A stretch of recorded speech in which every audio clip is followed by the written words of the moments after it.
All right, it's acid wash day on the Jake Beld's house. So I got this slab right here. She's ready to go. We poured it in 3 sections. It's been power troweled, and then it also has been prepped. I ground it. Took about 16 hours, but I ground it with an MK 7-inch floor grinder with a 30 grit diamond pad. Here, let me show you that machine. She's right over here. Is this little fella right here. There are several ways to prep for acid wash of concrete, and the one I do not recommend is acid etch. You do not acid etch to prep for acid stain, because the acid etching or acid washing will be a chemical reaction that will use up some of the chemicals that are needed for the acid to create the colors that it's going to create. So you do not want to acid wash or etch ahead of time, in my opinion. But instead I used a 30 grit diamond pad on this floor grinder, and I ran that wet, essentially like a wet polishing. So that should smooth out any imperfections and also open up the pores and get it ready for the acid wash. So today we're not going to just do one color. We're going for a very marbled look. So we're going to be mixing 5 different colors. From darkest to lightest, we're going to be using black, dark walnut, Java brown, cola, and then on the far end of the spectrum for a light color, kind of adding a yellow tone to it, we have wheat.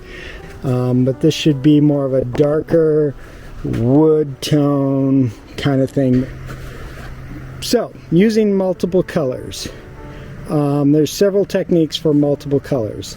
If you want aggressive coloring and you want hard color separation, you want to do basically wet on dry, which means you're going to put on a color, you're going to let it dry, then you're going to do the next color. That's going to create the most aggressive line between the 2 colors. So if you want your colors to be separated, like you want veins or lightning streaks or patterns, then you're going to want to let them dry first. And you may want to even just brush them on to get them very distinctly where they're at, or pour them on so they're thick and in the line. We're not going to do that. I want kind of a more marbled mixed look. So we're going to put them on wet, and we're going to put them on with the pump sprayers. Cheap weed sprayers from Amazon. So they're pretty much disposable. It's a nice day. It's kind of cool out. Cool is not bad for the acid wash. In fact, it may be advantageous. What you don't want is like a hot direct sun summer day where it's going to dry before it has a chance to penetrate and react. So you want it cool enough that it's going to be able to sit on there and react.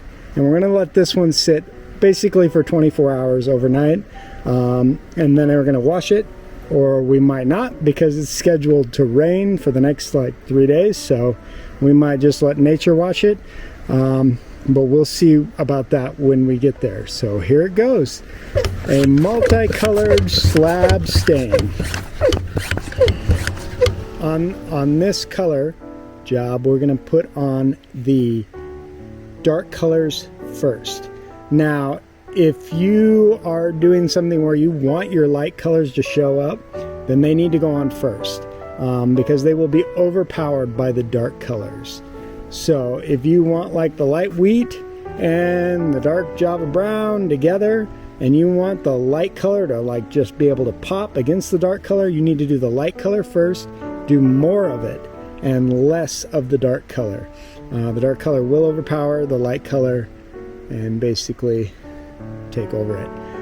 I, however, want a more darker overall finish, and I want to use the light tone to create kind of a color marbling in the dark colors. So I'm putting on the light color onto the dark color, and it probably won't show up like a light color in the pattern, but instead I'm hoping it will add to the tone, variance, and marbling of the darker colors and just create a more natural, more organic dynamic.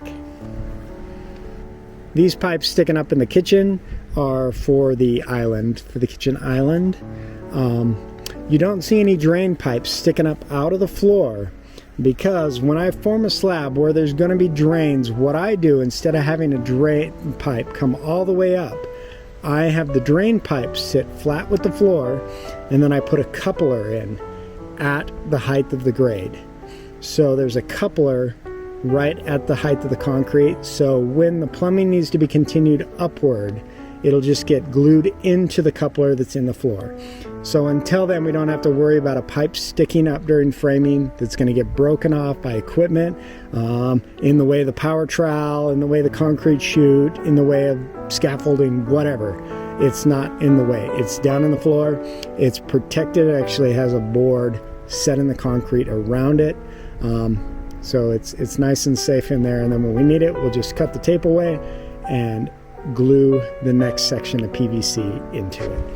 Same with the toilet flange. The toilet flange in this case got set a little bit low. It's going to end up needing a jumbo, extra large jumbo wax ring because it's down a little bit too low. But it's sitting in here under this green piece of zip sheet. That's just a piece of coated plywood that's just going to live on top of that flange until it's time to get in there and set that toilet. So it'll keep it safe and protected and clean until the day it is ready for the toilet to be installed. Of this concrete over here, it looks a little bit different because it actually is the mechanical room, and it is heavily sloped toward a drain, floor drain in here. And as such, the mechanical room and with the floor slope, we didn't run the power trowel over this. It just got hand troweled. So it has kind of a different sheen and a different finish. You can see the distinct line between it and the power trowel area. But that's not going to matter because it is the mechanical room. It'll have the boiler water heaters, an extra laundry, that kind of thing. And the delineation line is where the wall will sit once the framing comes in. And yes, it does look like I'm just wearing socks. Actually, I have on a pair of socks and then a plastic bag and then another pair of socks over that. Plastic bag to protect my feet, and then just socks to protect the finish, instead of shoes, which might leave tread marks or that kind of thing in the residue. Don't want any of that. So if I do end up stepping in it with the socks, it'll still have a more organic look to it. The real important thing to remember with acid wash is that it is kind of an organic process and you don't have complete control over it. So you got to be willing to kind of accept and enjoy whatever you achieve for a finish. It may not be exactly the color you want, it may not be the exact tone or patterns you're looking for, but that's okay. Part of the beauty of what's happening with acid wash is just going with the flow and discovering the beauty that the acid creates.